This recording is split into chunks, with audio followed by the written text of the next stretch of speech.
The crystal chandelier above table 7 had a crack in it that nobody else seemed to notice.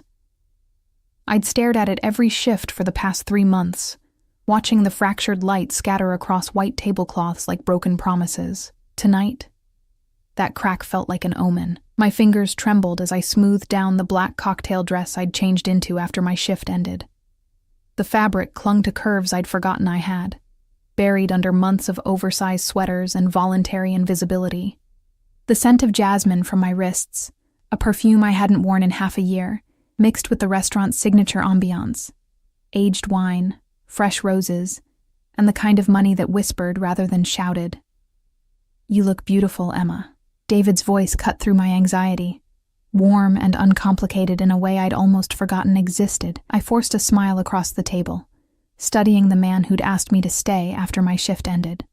David Chen was safe, a regular customer, a corporate lawyer with kind eyes and a patient smile, who'd been leaving generous tips and gentle compliments for weeks before finally asking me to dinner. Nothing like, "No, I wouldn't think about him tonight. Thank you," I murmured, reaching for my water glass. The ice clinked against crystal, a delicate sound that somehow felt too loud.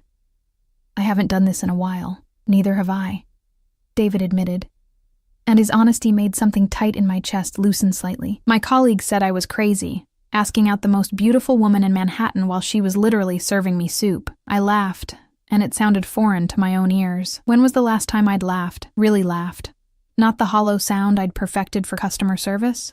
The restaurant hummed around us with Friday night energy. Lucia's was the kind of establishment where politicians made deals, where engagement rings appeared over chocolate soufflé, where I'd worked double shifts for 3 months to avoid going home to an apartment that echoed with memories I couldn't afford to keep. "Emma?" David's concerned voice pulled me back. "You okay? We can leave if you're not comfortable." "No, I'm fine, really." I straightened in my chair, willing myself to be present, to be normal. To be the woman I used to be before 6 months of heaven and hell had carved out pieces of my soul I wasn't sure I'd ever get back. "Tell me about your case. The one with the pharmaceutical company?" As David launched into an explanation, I found myself relaxing incrementally. His voice was steady, predictable. There was no undercurrent of danger, no weight of unspoken threats, no bodyguards lurking in shadows, no sudden phone calls that would end our evening without explanation. This was what normal people did. They went on dates. They talked about work and hobbies and mundane, beautiful things that didn't involve blood or territory or debts paid in ways that still made me wake up screaming. I was safe now. I'd made sure of it. The air conditioning kicked on and goosebumps rose on my bare arms. I'd picked this dress deliberately. Soft blue, modest neckline, nothing like the designer labels that had filled the closet in the penthouse I'd fled from. This dress was mine, bought with my own money, worn by my own choice. Freedom looked like a $40 clearance rack dress and tasted like cheap wine I'd ordered myself. "You're miles away again," David observed gently, setting down his fork. "Want to talk about it?" "About what?" "Whatever. Or whoever. Put that look in your eyes." My heart stuttered. "I don't know what you—" "It's okay." He held up his hands in surrender. "I'm not asking you to explain. I just want you to know that I see you, Emma, and whatever you're running from, you don't have to run alone." The kindness in his voice nearly undid me. I blinked rapidly, refusing to let tears fall. Not here. Not when I'd worked so hard to build these walls. "Thank you," I whispered. Our waiter appeared.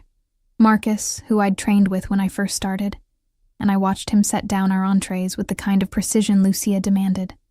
The scent of herb-crusted salmon filled the space between David and me, mixing with rosemary and lemon and possibility. This could work.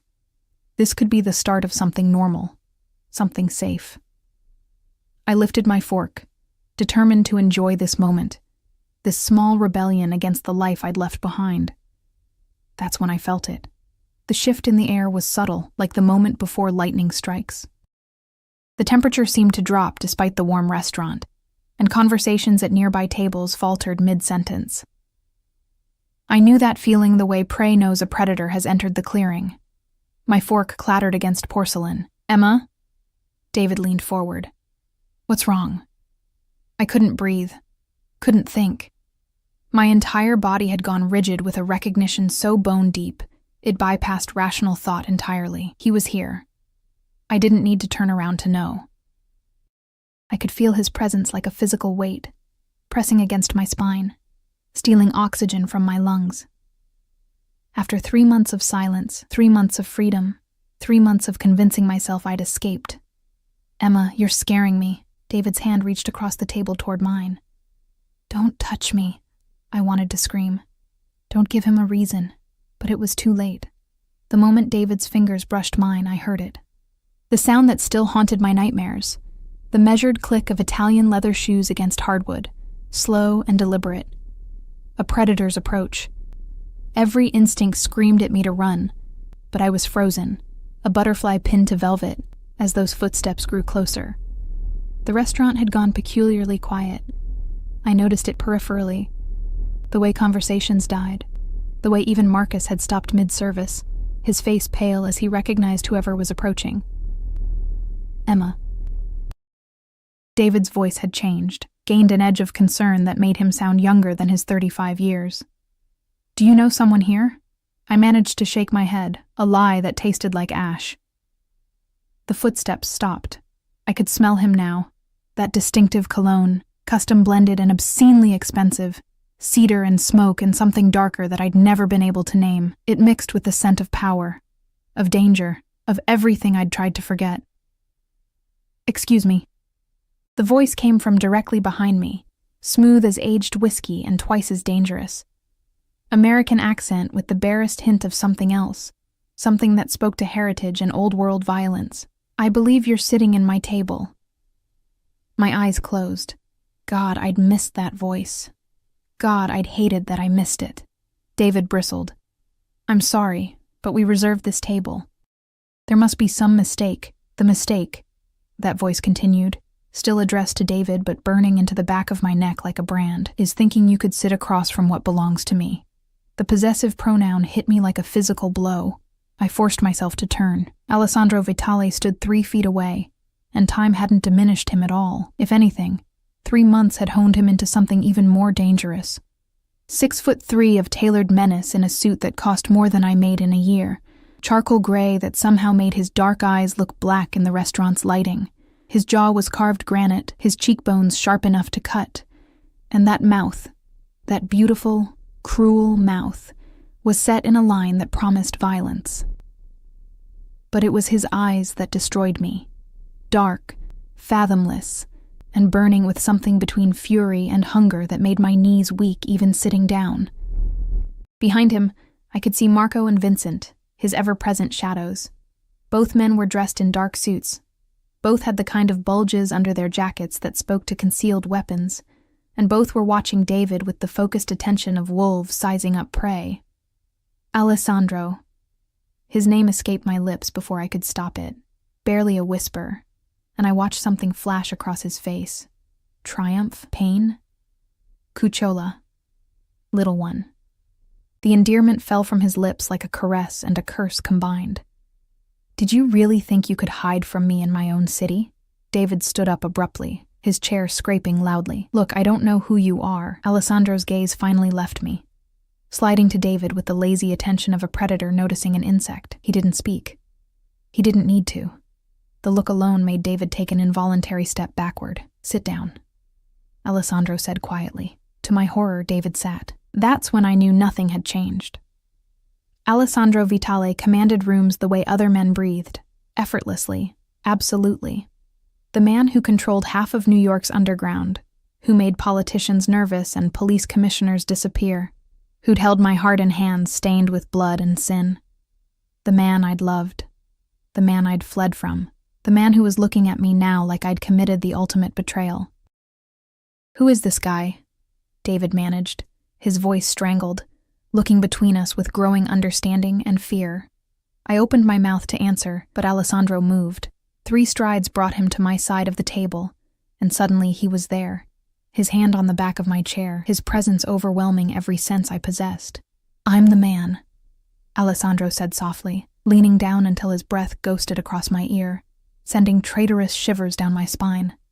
Who's going to burn this entire restaurant to the ground if you don't stand up right now and walk out with me? My hands clenched in my lap. You can't. I can. His voice dropped even lower, intimate and terrifying. I own this restaurant, Emma. I own the building. I own everything and everyone in it. A pause that felt like eternity. Except apparently you. The words were a whip crack against old wounds. Alessandro, please. I finally looked up at him, meeting those dark eyes that had watched me fall apart and put myself back together 100 times. Don't do this. Something flickered across his face. Hurt, maybe, or rage so profound it had nowhere to go but inward. Don't? He straightened, his hand moving from my chair to my bare shoulder, and I felt the touch like an electrical current. His fingers were warm, possessive, familiar. You disappeared. 3 months, Emma. 3 months of silence while I tore this city apart looking for you, and I find you here, dressed like this. His eyes raked over my dress, my loose hair, my carefully applied makeup. For him? The jealousy in his voice was molten, dangerous. Mr. Vitale. David tried again, and I had to give him credit for his courage, even as I wished desperately that he'd stay silent. Alessandro's free hand moved, a subtle gesture, and Marco stepped forward. The message was clear. Emma works here, David continued, his voice shaking but determined. We're just having dinner. There's nothing. Nothing? Alessandro's laugh was devoid of humor.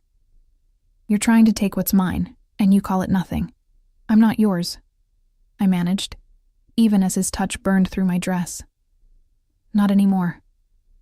The words hung in the air between us, and I watched Alessandro's expression shudder completely. This was the face he wore when ordering executions, when negotiating deals worth millions, when deciding fates with the casual finality of a god. Stand up, Emma. It wasn't a request. No. His fingers tightened on my shoulder. Stand up, or I have Marco escort your friend outside. And we both know how those escorts end. Ice flooded my veins. He wouldn't. Not in public, not here. But looking into his eyes, I saw the truth. Alessandro Vitale would burn the world for many reasons, but jealousy was a particularly volatile fuel. My chair scraped as I stood on shaking legs. Emma, don't. David started to rise again. Stay. I held up my hand, my voice breaking. Please, David. Just stay. I saw the moment he understood. The moment he realized exactly who Alessandro was, what he was, and what his presence in my life meant. The color drained from his face, but he nodded slowly, sinking back into his chair. Alessandro's hand moved from my shoulder to the small of my back, proprietary and inescapable. Smart man, Alessandro murmured, already guiding me away from the table. I let him lead me through the restaurant, past tables of people who suddenly found their meals fascinating, past Marcus, who wouldn't meet my eyes, past the hostess stand where Lucia herself stood with her phone pressed to her ear and terror written across her face. The night air hit me when we exited onto Fifth Avenue, cool and sharp, mixing with the scent of car exhaust and street vendors. A black SUV idled at the curb, and I didn't need to look to know it was armored, bulletproof, worth more than most people's houses. Vincent opened the rear door, his face impassive. Get in the car, Emma. Alessandro's voice was still quiet, still controlled, but I could hear the rage simmering beneath. Where are you taking me? Home. The word was final, absolute. I have a home. That apartment in Brooklyn? His eyes flashed. The one with the broken lock and the fire escape any idiot could climb? That's not a home. That's a coffin I allowed you to live in while I waited for you to come to your senses. The admission that he'd known where I was this entire time, that he'd been watching, waiting. It should have terrified me. Instead, treacherously, it made my heart race for entirely different reasons. I'm not getting in that car, I said, even as I felt the inevitability of this moment crushing down. Alessandro stepped closer, eliminating the space between us, and I had to tilt my head back to maintain eye contact. This close, I could see the shadows under his eyes, the new lines bracketing his mouth. He looked like a man who hadn't slept in 3 months. He looked like I felt. You will, he said softly, because if you don't, I will throw you over my shoulder and put you in myself, and then I will go back into that restaurant and have a conversation with David Chen that he won't survive. The threat hung between us, real and terrible. You're a monster, I whispered. Yes. His hand came up, cupping my face with a gentleness that contradicted everything he was. But I'm your monster, Kuchela, and you knew that when you let me fall in love with you. Before I could respond, before I could process the bomb he'd just dropped, he guided me into the SUV. I fell into leather seats that smelled like him, into a cage I'd escaped once before. Alessandro slid in beside me, and Vincent closed the door with a finality that sounded like a cell locking. As the SUV pulled into traffic, Alessandro turned to me, and I saw it clearly for the first time. The fury, yes, but beneath it, something raw and bleeding. Who is he? The question was barely controlled. Tell me his name again so I can decide how slowly he dies. And I realized, with a sinking horror, that my attempt at freedom had just condemned an innocent man. Word count: 2089, bloco concluído. Aguardo sua autorização para continuar com o bloco 2. Ok 10:52. EM perfeito. Continuando com o bloco 2. Block 2. The city lights blurred past the tinted windows, streaking gold and red across Alessandro's face like war paint. He hadn't looked at me since his question hung unanswered between us, his jaw so tight I could see the muscle jumping beneath his skin. His hands rested on his thighs, deceptively calm, but I knew better.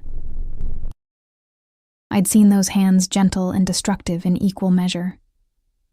His name is David Chen, I finally said, my voice steadier than I felt. He's a lawyer, corporate law. He has nothing to do with your world, Alessandro. He doesn't even know who you are. He knows now. The words were clipped, final. Everyone in that restaurant knows now. By morning, all of Manhattan will know that Emma Castellano went on a date with a dead man walking. Don't call me that. The surname hit like a slap. I never took your name. We were never married? He turned to me finally, and the look in his eyes made my breath catch. No, Kuchela. We were something much more binding than that. The SUV took a corner smoothly, Marco driving with the practiced ease of someone who'd navigated these streets 1,000 times, while his boss conducted business in the back seat. I didn't want to think about what kind of business. Where are we going? I asked, though part of me already knew. I told you. Home, the penthouse. Not a question. Where else would I take you? His hand moved and I flinched involuntarily. The reaction made him freeze, something like pain crossing his features before the mask slammed back down. I'm not going to hurt you, Emma. You just threatened to kill a man for buying me dinner. That's different. His hand completed its journey to my face, thumb brushing my cheekbone with devastating tenderness.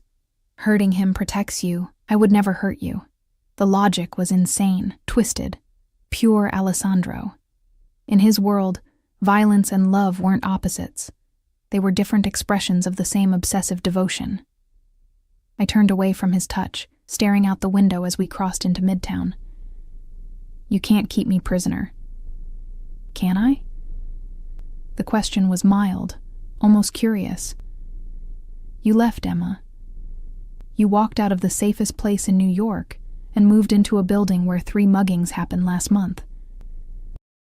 You took a job at a restaurant where drunk men proposition you every night. You went on a date with a stranger who could have been anyone, done anything. He's not a stranger, and I can take care of myself, like you did tonight. His voice hardened. Sitting there in that dress, smiling at him like you weren't terrified. I saw your hands shaking when you reached for your water. I saw you flinch every time someone walked past your table. You're not safe, Emma. You've never been safe. Not since the moment you witnessed. Don't. I cut him off. Don't use that as an excuse. You know what happened that night isn't why I left.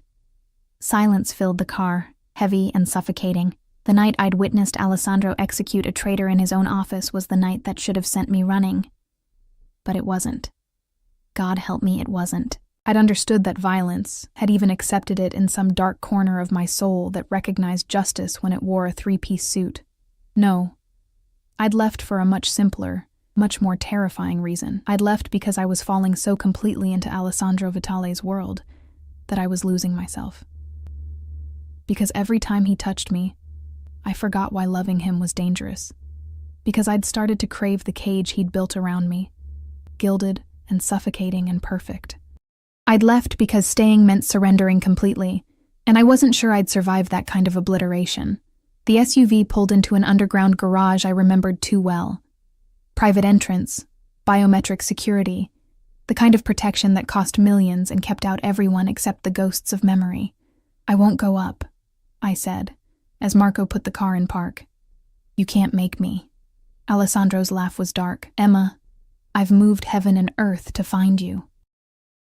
I've had men watching every bus station, every train platform, every airport within 200 miles. I've reviewed footage from 1,000 security cameras. I've bought information from sources I wouldn't trust with anything else.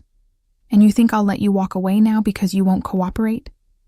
The obsession in his voice should have terrified me. Instead, it awoke something equally dark inside me, something that whispered he'd done all that because I mattered, because I was important enough to move heaven and earth for. I hated that part of myself. Vincent opened my door, his face carefully neutral. "Ma'am." The honorific was new, or maybe it wasn't. Maybe I'd just forgotten how Alessandro's men treated me, like I was something precious and dangerous, a weapon their boss kept close. I stepped out because staying in the car was pointless. The elevator waited, all mirrored walls and soft lighting that made me look like a ghost of the woman I'd been 3 months ago. Alessandro's hand found the small of my back again as we entered, and I noticed Marco and Vincent didn't follow. The doors closed, sealing us in, and the elevator began its smooth ascent to the penthouse that occupied the entire 42nd floor.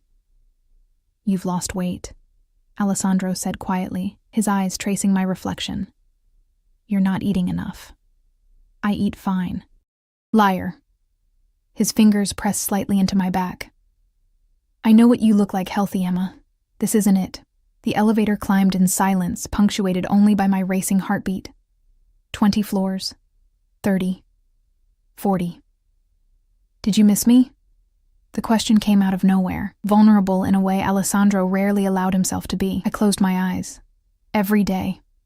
I felt him move closer, felt his breath on my neck. "Then why did you leave?" "Because missing you was better than losing myself in you." The elevator chimed, announcing our arrival to the penthouse. The doors opened onto the private foyer I'd walked through 100 times. All Italian marble and original artwork worth more than small countries. Nothing had changed. The orchids I'd loved still bloomed in their crystal vases. The scent of bergamot from the diffuser still perfumed the air. Even the lighting was the same, warm and intimate, designed to make this fortress feel like a home. It had never been a home. It had been a beautiful prison, and I'd loved it anyway. Alessandro guided me inside, his hand never leaving my back, as if afraid I'd disappear if he stopped touching me. The main living area stretched before us. Floor-to-ceiling windows overlooking Manhattan. Furniture that cost more than most people earned in a lifetime. And everywhere, the evidence of wealth so profound it became invisible to those who lived with it. "Drink?" Alessandro asked, already moving toward the bar. "I want to leave." He poured 2 fingers of whiskey into a crystal tumbler, the amber liquid catching the light. "No, you don't. You want to leave. There's a difference." The accuracy of that statement stole my breath. He crossed back to me, holding out the glass. When I didn't take it, he set it on the coffee table and stood before me, close enough that I had to tilt my head back to meet his eyes. "I'm going to ask you a question," he said softly. "And I want the truth, Emma. Not what you think I want to hear, not what you think will keep your lawyer friend alive. The truth." My pulse hammered. What question? Did he touch you? His voice dropped to something barely above a whisper, but the danger in it was unmistakable. "Did David Chen put his hands on what belongs to me?" "I don't belong to—" His hand shot out, gripping my chin with just enough pressure to cut off my protest. "Did he touch you?" The jealousy radiating from him was palpable, a living thing that filled the space between us. I could lie. Should lie. Protecting David meant telling Alessandro nothing had happened, but looking into those dark eyes, I knew the truth would be safer than any lie I could construct. He held my hand, I whispered. Once. For maybe 5 seconds. That's all. Something feral flashed across Alessandro's face. His grip on my chin tightened fractionally before he released me, stepping back and running his hand through his hair. A gesture of frustration I remembered too well. 5 seconds, he repeated, his voice dangerously quiet. 5 seconds of his skin on yours, and I want to rip out his throat with my bare hands. Alessandro, do you have any idea? He spun back to me, and I saw the careful control shattering. Do you have any concept of what these 3 months have been like, knowing you were out there, unprotected? Knowing other men could look at you, approach you, touch you. I've killed men for less, Emma. I've burned down empires for less. That's exactly why I left, the words burst out of me. Because this isn't love, Alessandro. This is obsession. This is possession. This is everything. He cut me off, closing the distance between us in 2 strides. This is everything, and you know it. You felt it too, or you wouldn't have run. You would have just walked away. His hands framed my face, thumbs stroking my cheekbones, with a gentleness that contradicted the intensity in his eyes. People who don't care just leave, Cucciola. They don't flee in the middle of the night. They don't change their phone number and delete their social media and disappear like ghosts. They don't run like their life depends on it. He leaned closer, his forehead almost touching mine. You ran because staying meant admitting this thing between us isn't normal or safe or sane. You ran because loving me scares you more than anything else in this world. Tears burned behind my eyes. Yes. The admission hung between us, raw and honest. I scare you, he said, not a question. Terrify me. Good. His mouth curved into something that might have been a smile on anyone else. Fear means you understand what you mean to me, what I would do to keep you. What I will do now that I have you back. You can't keep me here. People will ask questions. I have a job, a life. You had a job. He corrected gently. I bought Lucia's an hour ago.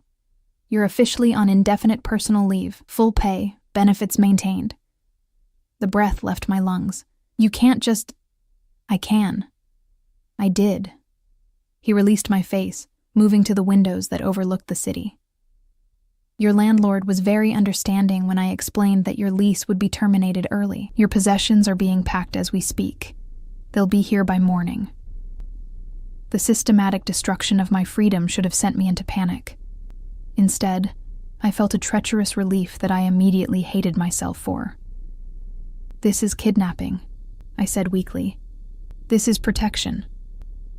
He turned back to me, and his expression held something between tenderness and terror. 3 months ago, someone tried to use you to get to me. Did you forget that? Did you forget the bullet that shattered the car window 6 inches from your head? Did you forget the note they left, detailing exactly how they'd make you suffer to hurt me? I hadn't forgotten. The memory still woke me up screaming. You left before I could eliminate the threat, Alessandro continued.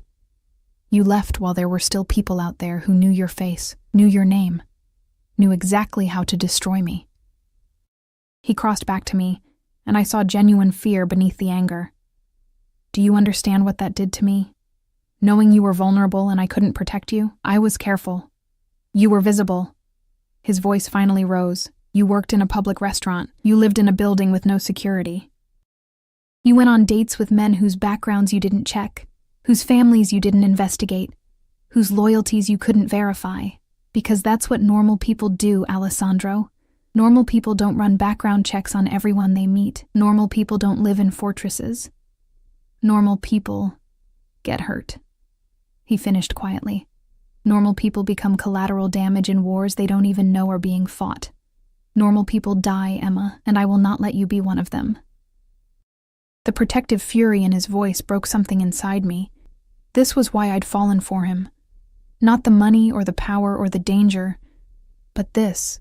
The absolute, unwavering certainty that I mattered, that I was worth protecting, worth obsessing over, worth moving heaven and earth for. In Alessandro's world, I wasn't invisible. I was everything. I can't live like this, I whispered, even as I felt myself surrendering. trapped in a gilded cage, waiting for you to decide when I can breathe, where I can go, who I can see. Then we'll negotiate." He pulled me against him, and I didn't resist. Let myself feel the solid warmth of him, the steady beat of his heart beneath my cheek.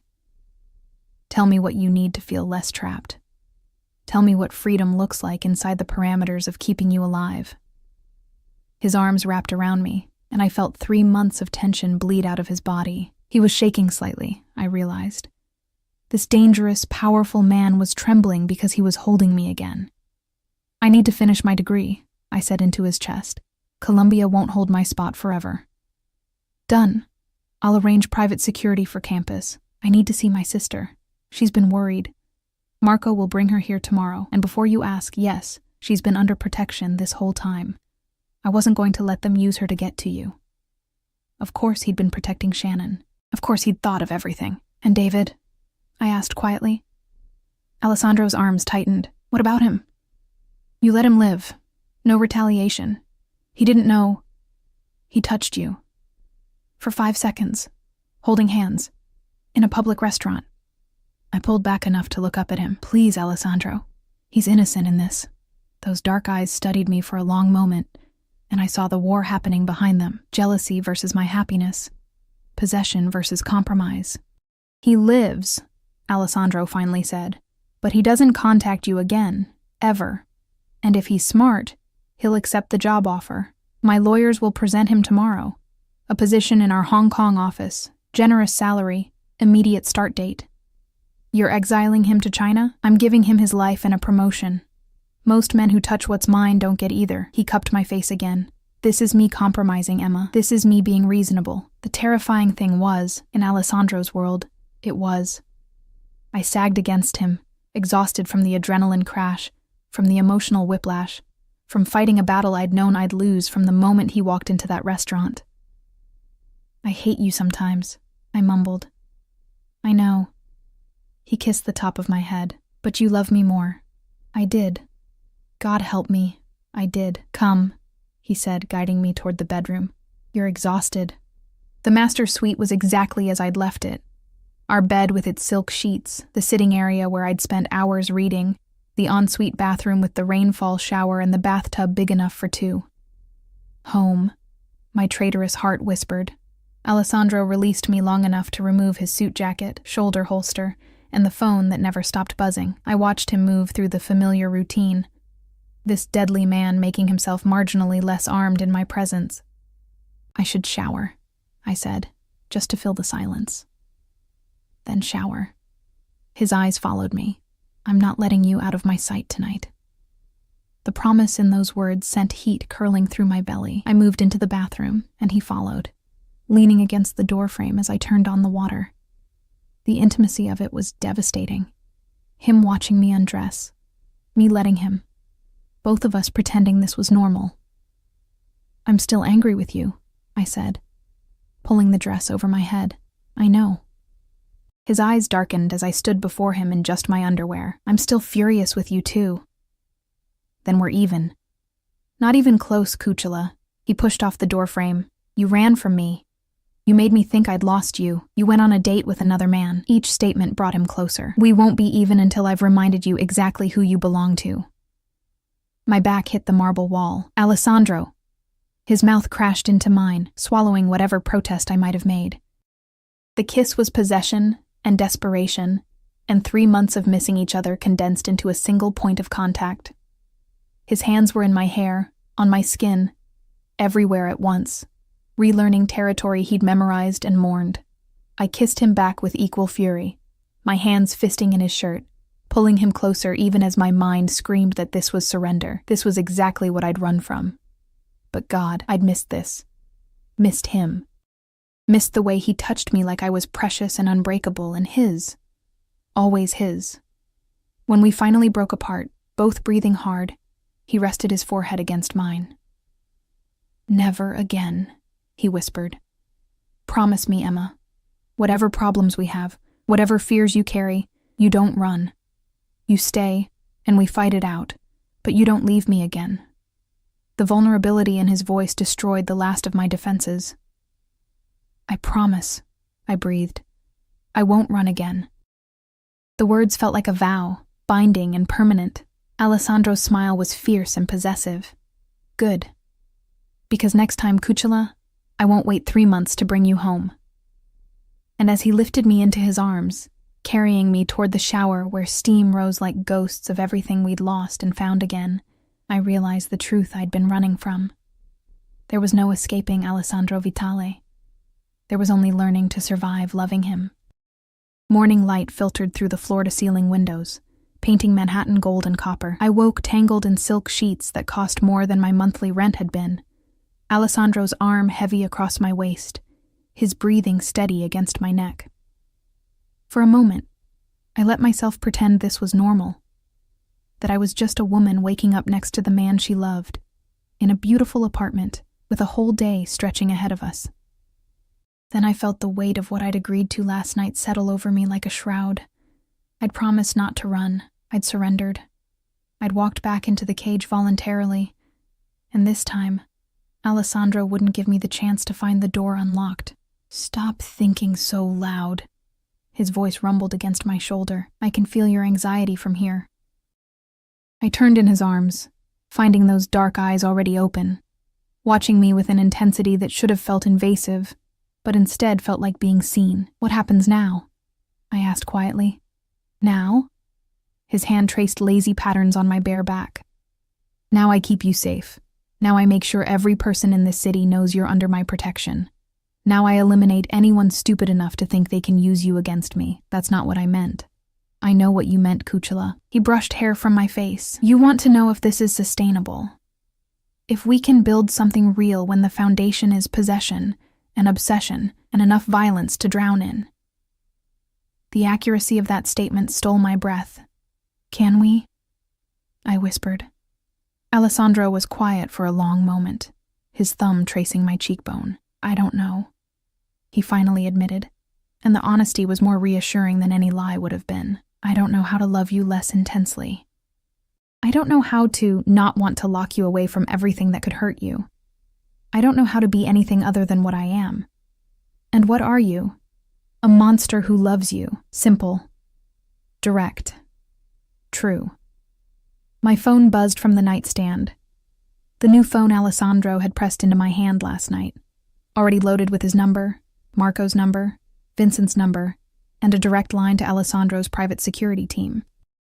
The old phone, the one with David's texts and my sister's worried messages and evidence of my attempt at freedom, had been destroyed. Alessandro had crushed it beneath his shoe while I watched, eliminating that life with the same finality he eliminated threats. I reached for the new phone, a text from an unknown number. Your belongings arrived. Marco is organizing them in the guest room for your review. V. Vincent. Always efficient.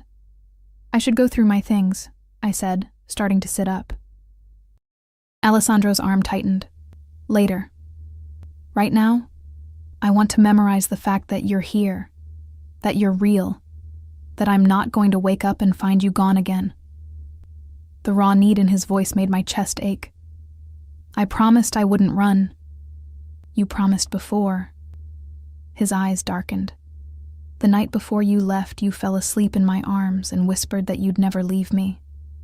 I believed you. I shouldn't have. Guilt twisted in my stomach. Alessandro, I'm not saying it to hurt you. He pulled me closer.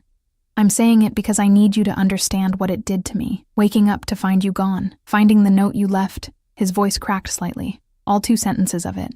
I can't do this anymore. I'm sorry. That's what 3 months of love was worth to you. 2 fucking sentences. Tears burned my eyes. What did you want me to write? A dissertation on why loving you was destroying me? A detailed explanation of how every day I stayed, I lost more of myself? Yes. He sat up abruptly, the sheets pooling around his waist. I wanted you to talk to me, to fight with me, to give me a chance to fix whatever was breaking. Instead, you disappeared like I meant nothing. You meant everything. The words burst out of me as I sat up too, facing him. That was the problem, Alessandro. You were everything, and I was disappearing into you. My world had shrunk to this penthouse, to your schedule, to waiting for you to come home and hoping tonight wasn't the night someone decided you were worth killing, so you decided to kill me instead? His laugh was bitter. Do you have any idea what it's like, loving someone who can destroy you with absence? I've survived assassination attempts, turf wars, betrayals that would have broken lesser men. But you leaving? That almost did what bullets and blades never could. The vulnerability in his admission cracked something open inside me. This powerful man, this dangerous man, sitting before me and confessing that I had the power to destroy him. I didn't know, I whispered. How could you not know? He cupped my face, forcing me to meet his eyes. How could you spend every night in my arms and not know that you're the only thing in this world I can't control? The only thing I can't predict or manipulate or bend to my will, because you controlled everything else about my life. The truth came out gentle, but firm. You chose where we went, who we saw, what I wore to events. You had men following me when I left the penthouse. You monitored my phone calls with my sister. You were suffocating me with protection until I couldn't breathe without permission. He flinched like I'd struck him. I was keeping you safe. I know. But Alessandro, there's a difference between protection and possession, and you'd crossed that line so far I couldn't see it anymore. Silence stretched between us, heavy with truth neither of us wanted to acknowledge. Finally, Alessandro released my face, running both hands through his hair in frustration. So what do you want from me? To pretend I'm not what I am? To let you wander the city unprotected while people who want to hurt me look for weaknesses? To watch other men touch you and smile and do nothing? No. I took his hands, lacing our fingers together. I want you to find a middle ground between locking me in a tower and letting me get killed. I want you to trust that I can be smart about my safety without needing armed guards at the grocery store. I took a breath. I want to matter to you as more than just a possession to be protected. You do matter. As a person, Alessandro, with thoughts and dreams and a life that exists beyond being yours. He looked at our joined hands, his jaw working.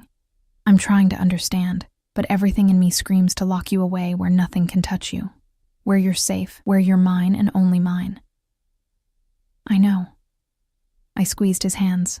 And I'm trying to understand that your love language is obsessive protection. But we have to meet somewhere in the middle, or this will never work. What does the middle look like? It was such a genuine question, asked with such honest confusion, that I almost laughed. Alessandro Vitale, who negotiated billion-dollar deals and commanded an empire built on violence and fear, genuinely didn't know how to compromise in a relationship. It looks like you letting me finish my degree at Columbia, I started. With reasonable security that doesn't involve armed guards in my classes. He nodded slowly. Continue. It looks like me checking in with you when I'm going somewhere, not because you demand it, but because I want you to know I'm safe. Another nod. It looks like you asking before you make decisions that affect my life. Not telling me you bought the restaurant where I work. Not moving my things without permission. Asking. Like I'm a partner, not a possession. This one made him wince, but he nodded again. And it looks like you working on the jealousy, I added quietly. I'm not going to date other men. I'm not interested in anyone but you. But you can't threaten to kill everyone who looks at me or speaks to me. That one's going to take work, he admitted. The jealousy. Emma, it's not rational. It's not something I can control with logic. When I saw you with him, when I saw his hand touch yours, his grip tightened on my fingers, I wanted to burn the world down. I still do. I know. But you have to try. For us to work, you have to try. Alessandro pulled me back into his arms, his face buried in my neck. I'll try. God help me. I'll try. But Emma, you have to understand. Some things won't change. I will always have you protected. I will always know where you are. I will always eliminate threats before they get close to you. Those aren't negotiable. I know, I whispered into his hair. I'm not asking you to stop being who you are. I'm just asking you to let me be who I am too. We stayed like that, wrapped in each other, as the morning sun climbed higher over Manhattan. Outside these walls, Alessandro's empire demanded his attention. His phone had been buzzing relentlessly on the nightstand, but for this moment, we existed in a bubble of tentative understanding. A sharp knock interrupted our peace. What? Alessandro called, not releasing me. Marco's voice came through the door. Boss, we have a situation. Romano's men were spotted near Columbia. Looks like they're positioning. Every muscle in Alessandro's body went rigid. How many? 4 that we've identified. Could be more. Alessandro's arms tightened around me protectively, and I felt the shift in him, from lover to predator in the space of a heartbeat. Lock down the building, he ordered. Get Vincent and the team here. I want eyes on every entrance, every exit. And Marco, find Romano. I don't care if you have to turn over every stone in this city. Find him. Yes, boss. Footsteps retreated, and Alessandro finally pulled back to look at me. His face had transformed into the mask I'd seen him wear when conducting business. Cold, calculating, dangerous. This is what I was afraid of, he said quietly. This is why I couldn't let you stay in that apartment. Romano's been quiet since you left.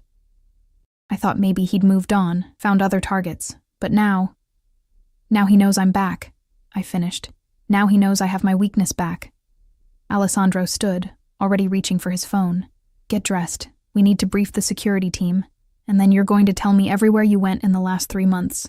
Everyone you talked to, anyone who might have seen you. The fear in his voice made my blood run cold. Alessandro. Who is Romano? He turned back to me, and for the first time since I'd known him, I saw something close to fear in his eyes. He's the man who tried to kill you 3 months ago, Alessandro said. He's the man whose brother I executed for betrayal, and he's the man who swore he'd take everything I love before putting a bullet in my head. My hands started shaking. The note, the one you mentioned, detailed exactly how he'd make you suffer. Exactly how he'd use you to break me before ending us both. Alessandro crossed back to me, gripping my shoulders. This is why I need you to understand. This isn't paranoia or obsession for the sake of it. There are real threats, Emma, people who would hurt you just to watch me bleed. Then we deal with them, I said, trying to sound braver than I felt. Together. No. His grip tightened. You stay here, where you're safe. I deal with them. Alessandro, this isn't negotiable, his voice rose. You want compromises? Fine. You want to finish your degree? Done. You want more freedom? We'll negotiate. But you do not get to put yourself in danger. You do not get to play target while I hunt threats. That's where the line is drawn, Emma. That's where I become the monster you're afraid of. I saw it then. The true depth of his fear, not for himself, for me. Okay, I said softly. Okay. I'll stay here. I'll let you handle Romano. Some of the tension bled out of his shoulders. Thank you. But Alessandro, I waited until he met my eyes. After you handle this, after the threat is gone, we go back to negotiating, because I won't live in fear forever, and neither will you. A ghost of a smile touched his lips. Deal. He kissed me, hard and desperate, then pulled away to start making calls. I watched him transform into the man who ran an empire, barking orders, coordinating movements, deploying resources with the efficiency of a general commanding troops. This was the man the city feared. This was the man who could make problems disappear with a phone call. This was Alessandro Vitale in his element, and I'd promised not to run from this. From him, from the danger that came with loving a man whose empire was built on violence. My phone buzzed. A text from a number I didn't recognize. Your sister is safe. She's asking about you. Should I bring her here? M. Marco, always thinking ahead. I texted back. Yes, but don't tell her everything. She worries. The response was immediate. Boss already briefed me. She'll know you're safe. Nothing more. I looked up to find Alessandro watching me while simultaneously talking on his phone. Even divided, his attention was absolute. He ended his call and crossed to me. Shannon will be here in an hour. Vincent's bringing her. She's been under protection since you left. She just didn't know it. Thank you for keeping her safe. She's your family. That makes her mine. He cupped my face. I need to go to the office. Handle some things in person. Marco will stay with you. Vincent will return after he delivers Shannon. Don't answer the door for anyone else. Don't go near the windows. I'll be careful. I interrupted gently. I promise. He studied my face like he was memorizing it. If anything happened to you, it won't. I placed my hand over his heart, feeling it race beneath my palm. Go. Do what you need to do. I'll be here when you get back. You better be, Kuchela. He kissed me once more, fierce and possessive, because if I have to hunt you down again, I'm never letting you out of my sight. Ever. It should have sounded like a threat. Instead, it sounded like a promise. And as I watched him leave, surrounded by his guards, his phone already pressed to his ear, I realized something that should have terrified me but instead brought strange peace. I'd stopped running. Not because I'd given up on freedom, but because I'd finally understood that freedom without Alessandro wasn't freedom at all. It was just another kind of prison. One where I was locked away from the only person who made me feel truly alive. Now I just had to survive the danger that came with that choice. Shannon arrived exactly 1 hour later, escorted by Vincent and looking simultaneously relieved and furious. My little sister, though at 23, she hated being called little, burst through the penthouse door and crossed the marble foyer in 5 angry strides before pulling me into a crushing hug. "You absolute idiot," she hissed into my hair. 3 months, Emma. 3 months of cryptic text saying you were fine, that you needed space, that you'd explain later. Do you have any idea how worried I was? I'm sorry. I mumbled into her shoulder, breathing in her familiar scent of vanilla and coffee. I'm so sorry, Shan. She pulled back, her green eyes, so like our mother's, scanning my face with the intensity of someone cataloging damage. You lost weight. You have circles under your eyes, and you're back here, with him. Which means... Her gaze cut to where Marco stood discreetly by the entrance. Everything you ran from is still true. It's complicated. It's always complicated with Alessandro Vitale. Shannon grabbed my hand, pulling me toward the living room and away from Marco's hearing. When we were seated on the plush sofa, she gripped both my hands. Emma, talk to me. Really talk to me. Not the sanitized version you think I need to hear. I looked at my sister. Brilliant, fierce Shannon, who'd raised me as much as I'd raised her after our parents died, who'd worked 2 jobs to help put me through school, who'd never asked for anything except honesty. I love him, I said simply. I love him, and it terrifies me. And I ran because I didn't know how to reconcile those 2 things. And now? Now I'm trying to figure out if love is supposed to feel this consuming. If it's supposed to make you lose yourself and find yourself simultaneously. If... I took a shaky breath. If it's supposed to feel like drowning and breathing for the first time all at once. Shannon's expression softened. Oh, Emma. I know it's insane. I know he's dangerous and possessive and probably a dozen kinds of wrong for me. But Shan, when I was away from him, I felt like half of myself was missing. Like I was walking around with a piece of my soul torn out. That's not love, Em, that's dependency. Is it? I challenged. Or is that what real love feels like when you've only ever had the shallow kind, when you've only ever dated safe men who made you feel comfortable instead of alive? Shannon was quiet for a long moment. He had me protected, she finally said. This whole time you were gone. I didn't know until Vincent told me this morning. But there were men watching my apartment, my work, everywhere I went. Alessandro Vitale kept me safe because I'm your sister. I know. That level of care, of thoroughness. She hesitated. That's not just about possession, Emma. That's about genuinely caring what happens to the people you love. I blinked in surprise. You're defending him? I'm trying to understand him. There's a difference. Shannon squeezed my hands. Look, I'm not going to pretend I'm comfortable with this. The man runs a criminal empire. He's dangerous. He literally threatened someone last night for taking you on a date. Vincent told me about that too. He didn't hurt David because you asked him not to. But Emma, he wanted to. That's the point. His first instinct was violence, and only you stopped him. Her eyes searched mine.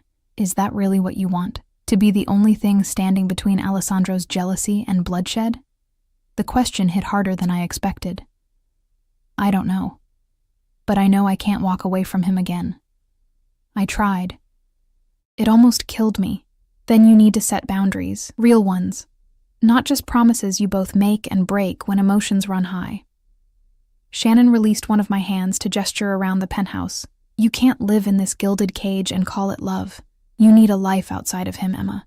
Your degree, your friends, your interests. I know. We talked about that this morning. And he's trying. Or he says he's trying. But there's a situation. I glanced toward where Marco still stood guard. Something dangerous. A man named Romano. Shannon's face went pale. Vincent mentioned him. Said he's the reason I needed protection. Emma, what exactly did you get involved in? Before I could answer, my phone buzzed. Alessandro's name flashed across the screen. How is your sister? Is she giving you grief about me? Despite everything, I smiled. She's concerned. Protective. Being a good sister. Good. That's why I made sure she stayed safe. Family protects family. When will you be back? Few hours. Romano's gone to ground. But we're closing in. Stay inside. Marco has orders to not let you near the windows. Alessandro, that's excessive. Cuciola, Romano is a sniper. He doesn't need to get close to hurt you. Please, just for today, humor me. The fear underlying his words made my chest tight. Okay, I'll stay away from the windows. Thank you, I love you. It was the first time he'd written those words.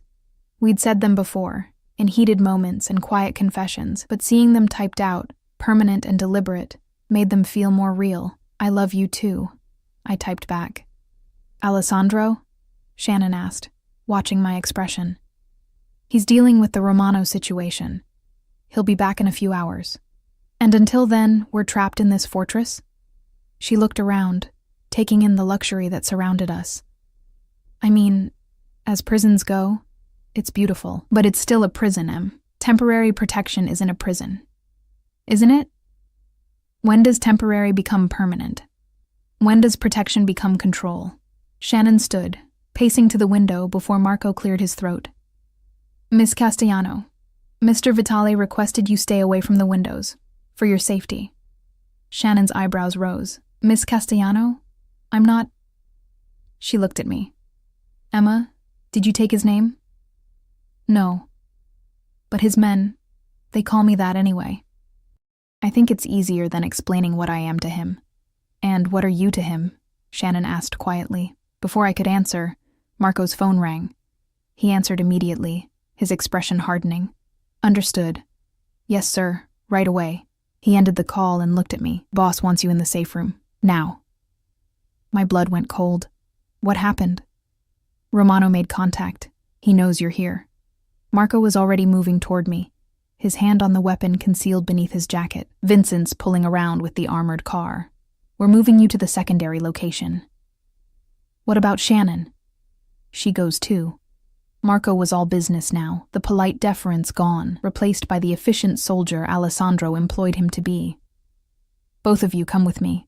Stay close, stay quiet, and do exactly what I say. Shannon grabbed my hand as we followed Marco through the penthouse. He led us down a hallway I'd never paid attention to before, to a door that looked like a closet but opened to reveal a steel-reinforced panic room.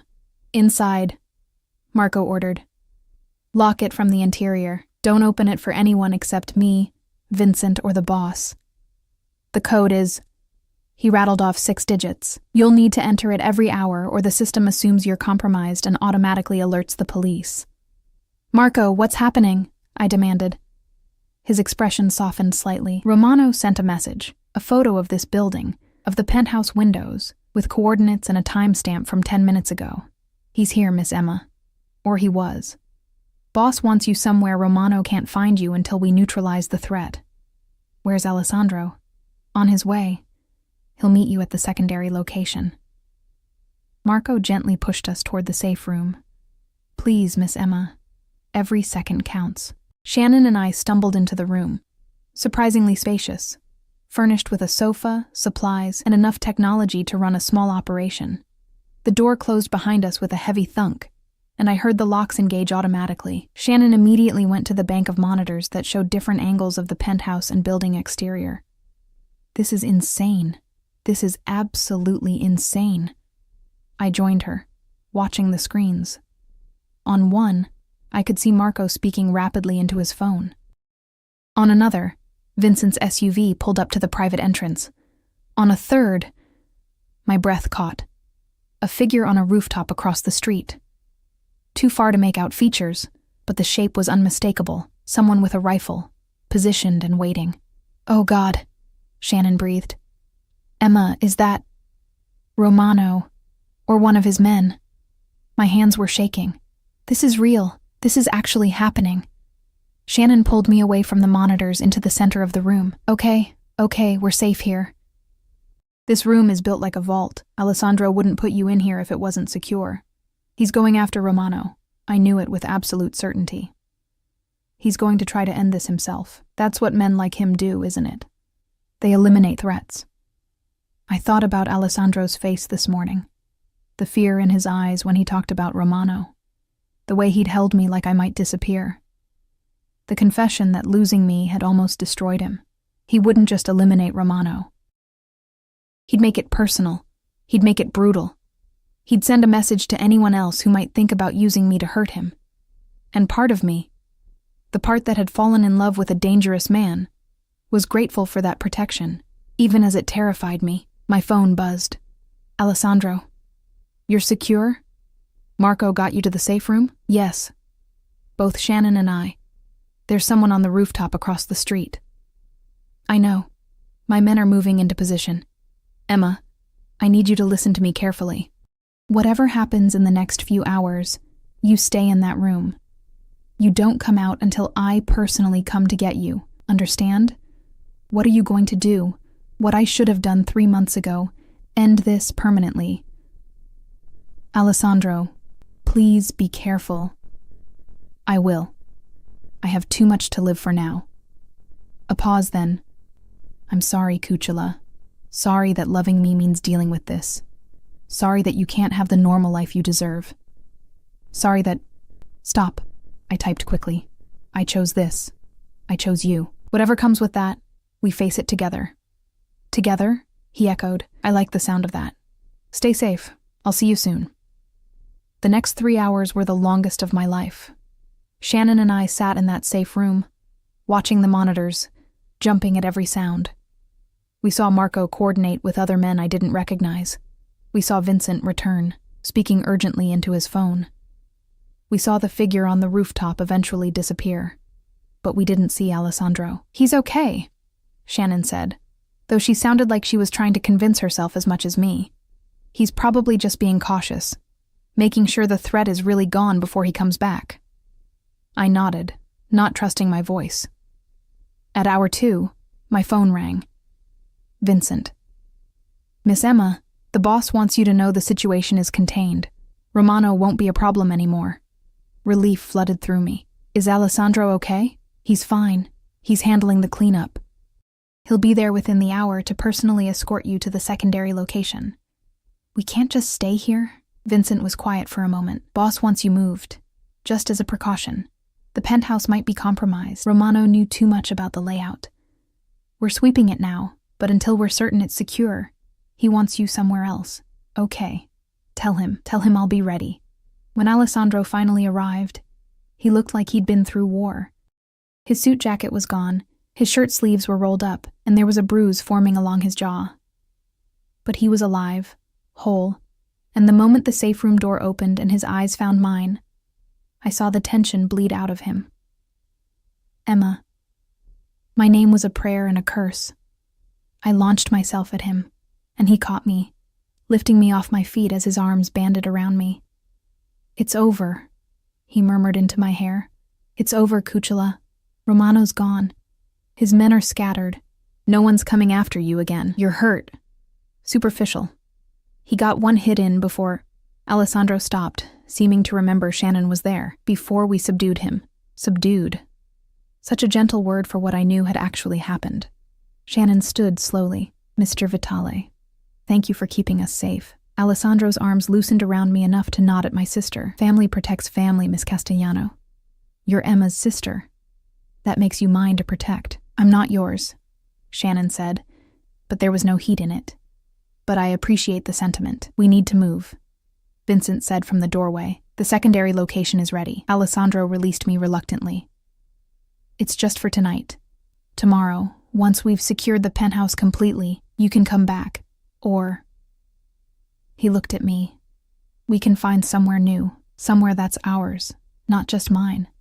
A place we choose together. The offer hung in the air, significant in ways that went beyond real estate. Together. I echoed his earlier word. I'd like that. His smile was fierce. Then let's get you somewhere safe, and tomorrow, we start building something new. As we left the safe room, Shannon walking ahead with Vincent, Alessandro pulled me close. I meant what I texted earlier, he said quietly. I'm sorry this is what loving me looks like. But Emma, I swear to you, I will spend every day making sure you never regret choosing this. Choosing us. I looked up at him. This dangerous, beautiful, impossible man who'd turned my world upside down and inside out. I know, I said, and I'll spend every day reminding you that love isn't just protection. It's partnership. It's trust. It's letting me stand beside you, not just behind you, even when standing beside me is dangerous. Especially then. His kiss was gentle this time, reverent. Like I was something precious he'd almost lost, and wouldn't take for granted again. And as we left the penthouse together, surrounded by guards, heading toward an uncertain future that somehow felt more solid than any plan I'd made alone, I realized something profound. Freedom wasn't about being safe from danger. It was about choosing who you faced danger with. And I'd chosen Alessandro Vitale, with all the chaos and protection and obsessive love that came with him. Now I just had to teach him that choosing him didn't mean losing myself. But looking at his hand clasped firmly in mine, feeling the promise in his touch, I thought maybe, just maybe, we could find a way to be both his and mine simultaneously. Together. 6 weeks later, I stood in front of floor-to-ceiling windows in our new apartment, not penthouse, apartment, watching snow fall over Central Park. The space was smaller than Alessandro's fortress, more intimate, with exposed brick and hardwood floors and furniture we'd chosen together. It felt like a home instead of a showroom. Behind me, I heard Alessandro's voice, low and commanding as he spoke on the phone with Marco about some business I'd learned not to ask about unless he offered. Some boundaries we'd discovered kept us both sane. Columbia had welcomed me back with surprising enthusiasm, especially after Alessandro made a generous donation to their new library. I'd learned to pick my battles. His need to smooth my path was something I could live with, as long as he didn't try to attend my classes. The security was still there, of course. Vincent drove me to campus most days, and there were always men I didn't know, scattered around the buildings where I had classes. But they were subtle now. Discreet. Alessandro had learned that obvious protection made me feel suffocated, so he'd adapted. Progress. In small increments. What are you thinking about? His arms slid around my waist from behind, his chin resting on my shoulder. How different everything is now. How different I am. Regrets? There was vulnerability in the question. No, I turned in his arms, looping mine around his neck. Adjustments, maybe. But no regrets. The past 6 weeks had been a masterclass in compromise. Alessandro struggled daily with his possessive instincts. I'd caught him tracking my phone more than once, had fielded calls from Marco asking my location when I forgot to check in. But he was trying, genuinely trying, to give me the space I needed to be more than just his. In return, I'd learned to understand that his need to protect came from a place of deep fear, not just control. The nightmares he had, the ones where he woke reaching for me, panic in his eyes until he confirmed I was real and safe, those told me more about his internal landscape than any conversation could. Shannon called, I said. She wants to have dinner this weekend. She's bringing someone. Alessandro's eyebrows rose. Someone? A guy from her work. She sounded happy. I traced the collar of his shirt. She also said to tell you thank you. For what? For keeping your promise. For letting her live her life without interference. Shannon had been the test case for Alessandro's growth. Could he protect family without controlling them? So far, he'd passed. Her security was invisible, and she'd only discovered it existed when she'd mentioned a coworker was making her uncomfortable, and the man had mysteriously transferred departments the next day. I told you I would try, Alessandro said simply. Besides, if Shannon's happy, you're happy. And your happiness, He cupped my face. Is the only thing that matters to me. Not the only thing. I gestured to his phone, still buzzing on the counter. Your empire matters too. The empire exists to protect what I love. You're what I love. Therefore, he kissed my forehead. You matter more. The logic was pure Alessandro. Circular and absolute, and somehow sweet in its intensity. I have something for you, he said, releasing me to retrieve a folder from his briefcase. I took it cautiously. The last surprise gift had been a car.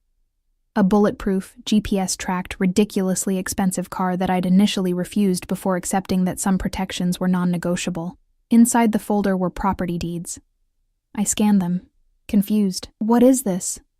The building where you used to live in Brooklyn. I bought it. My heart sank. Alessandro, we talked about this. You can't just buy. I bought it, he continued calmly, and transferred ownership to a trust. For low-income housing, rent-controlled, managed by a nonprofit, no connection to me or my businesses. He watched my face carefully. You said you felt guilty, living in luxury while people struggled. This doesn't erase that, but maybe it helps? I stared at the documents, emotion clogging my throat. You did this for me? I did this for us. You needed to know that being with me didn't mean abandoning your values, that my wealth could do more than just protect, it could help. He shifted uncomfortably. I'm not good at grand gestures that don't involve intimidation or violence, but I'm learning. I set the folder down and kissed him, pouring everything I felt into it. Gratitude, love, hope for what we were building together. When we broke apart, both breathing hard, Alessandro rested his forehead against mine. There's something else, something I need to tell you before... He hesitated. Before we go any further, the seriousness in his tone made me nervous. What is it? Marco found something. During the cleanup after Romano, he led me to the couch, sitting and pulling me down beside him, evidence that Romano wasn't working alone. He had information about you, details he couldn't have gotten himself. Someone fed him intel. Someone close. My stomach dropped. Who? Someone in my organization, someone I trusted. His jaw tightened. I've handled it. They're gone. But Emma, I need you to understand. There will always be threats, maybe not as direct as Romano, but people who see you as a weakness, a way to hurt me. I can minimize the danger, but I can't eliminate it entirely. I know. I took his hands. I've known that since the beginning, Alessandro. Loving you means accepting that risk. Does it, though? He looked at me with an intensity that stole breath. Because I've been thinking about what you said, about wanting a normal life, about the danger of being with me.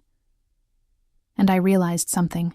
I can't give you normal. I can't give you safe. But maybe... He reached into his pocket.